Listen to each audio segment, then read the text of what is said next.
the Diakonia podcast. Hi, this is Erik. I'm the writer-director of Diakonia. I am actually the writer-director of a film called The Creek, which came out in '07, did festivals, did about 8 festivals, won Best Feature Thriller Horror at the Illinois International Film Festival. And, it was on Netflix. We got distribution Netflix. Blockbuster for those of you old like me.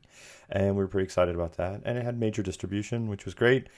Since then, we've tried to get a couple other projects off the ground. We've done a lot of fun, smaller projects, music videos, apps. I do a lot of commercial work for colleges and just we've done Walmart. We did some mini docs for them and some other stuff. But that pays the bills. We're really trying to get this next film off the ground. We're really trying to get this off the ground because we believe in it. It is a Christian-based film series.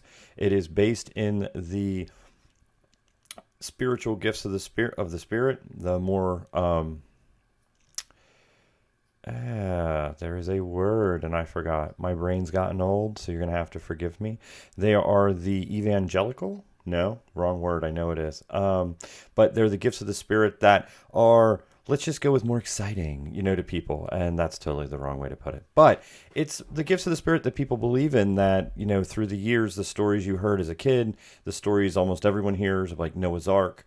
That wasn't, like a gift of the Spirit, but yet it's still those types of amazing sort of things that like we grapple with today, in the sense like we're kind of drawn to those comic book powers, and this has those same powers. These gifts of the Spirit are healing. These gifts of the Spirit can be, great strength, like Samson. There's traditional and then some non-traditional gifts of the Spirit, and we're kind of delving into this like, the one gift of the Spirit's faith, which doesn't sound that exciting, but to me it is, because when I was writing, I was like, ooh. So our guy that has the gifts of faith, he's like a battery for the other gifts. So when he's around the person who has gifts of miracles, he supercharges her. So now, instead of little things happening, which is the gifts of miracles, the way we have it originally, so instead of little things happening around her that are miraculous, that you maybe don't even really realize are miraculous, now she's really supercharged, and the miracles that happen are just, much more like tenfold, 100-fold. The girl that has the gift of healing, she has this gift of healing, but when she's around Vaughn, I mean, she can do much more with it. It's just, again, more amazing. And it's just one of those things where there's a lot to build on. All these gifts you can build on. And our story basically is about one woman, Ulima, who comes to different towns. It's a little bit of a gunslinger. That was a bad whistle. That was my attempt at Clint Eastwood, sort of like, wait, let's try it one time. I got closer. So our whole premise is she comes to town like a gunslinger. There's something going on.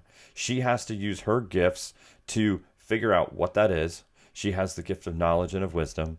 So she's almost Jedi-like, And it's funny, I was just watching Star Wars with my kids, and realistically, Jedi are the same thing. I mean, Jedi, realistically, they have the gifts of discernment. They have wisdom, that they're calm because they have that ability to see past things. And we're all willing to buy into these things and all these other fake worlds. But what's funny is no one's done anything in our world. No one's done something where people believe, millions upon millions of Christians believe in the gifts of the Spirit or are aware of them. And no one's done anything to promote that, done anything to really excite people, really get people's attention, really grab that and run with it. I mean, that's the whole comic book basis. The whole comic book thing is somebody figured out a long time ago there was millions of nerds, I was one of them, who read comic books for a long time. If we make movies for these millions of nerds, again, one of them, people will buy tickets. And here's the same thing. If we capture the imagination of all these Christians, their kids are already watching this stuff. Now they can watch something that they're bought into. They can that they want their kids to explore. They can capture the imagination of people. We can capture the imagination of people with the gifts of the Spirit. A lot of people think they're, of the Old Testament and this and that, but there's a lot of people that don't. And there's a lot of people that are open to the thought that they might not be. But they're not introduced to them. No one's delivering that. And I think we can do it in a compelling way with Ulima coming to town. She basically puts her team together and she finds people with gifts, and they don't always even know they have them. Frequently they don't. Because the gifts of the Spirit's also something people have for a period. It's not like you have it and it's your whole life, you just have this gift. Frequently God gives these gifts to people for a period, for a reason. So she finds these people brings her team together, and then she has to ascertain what's going on. What do we have to stop? So then you follow through the thriller of, is it this? Is it that? If the writer didn't suck, which we hope he didn't, you're going to be excited. You're going to be kind of like, ooh, maybe it's this direction, maybe it's that direction, maybe it's this. And then hopefully there's a surprise ending. I'm not saying any M. Night Shyamalan action here, but like a good ending where you're like, oh, I should have seen that coming. And at the same time, people are developing their powers. It's exciting. It's a thriller. It's based in Christian principles that we can reach millions of people with if we get it to take off. And that's Diakonia. And I just kind of felt like giving you a brief overview of it. I've been on here kind of telling you the updates, which there aren't many lately. And I had a friend, actually a producer that's involved with it, kind of heard the last podcast. And he's like, hey, you sound like you're kind of down. It's frustrating. You're pushing a rock uphill. You got to make connections. That's not my strong suit. My strong suit is pushing out assets. I have been pushing out behind the scenes photos from the 2 shoots we had every other day. I am putting out a podcast every week. I am recutting the footage we have from the 2 shoots every other day. I am constantly pushing this on Twitter, Instagram, Facebook, LinkedIn, Getter, pretty much any major social media. I'm pushing it, and I haven't broken through. And it is frustrating. I've reached out to the Pendle district locally here. We had gone to Living Waters Chapel for many, many, many, many years. Love Living Waters Chapel. We've recently kind of switched over to a new church. But they were part of the Pendle district, Living Waters Chapel, so we kind of reached out to them.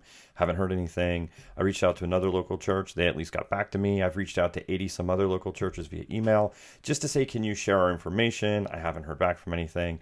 And it's a tough world because I think a lot of people aren't trusting. A lot of people are looking for the catch. There's really no catch. We're just trying to make a trailer so we can sell it to distributors. I'd like to get on Angel Studios funding platform, but you need I believe it's a 5-minute video. I started to look into it. I believe it's a full trailer, and that's what I have to check into. We do have enough footage between, me and Brock doing things and with some of the trailer footage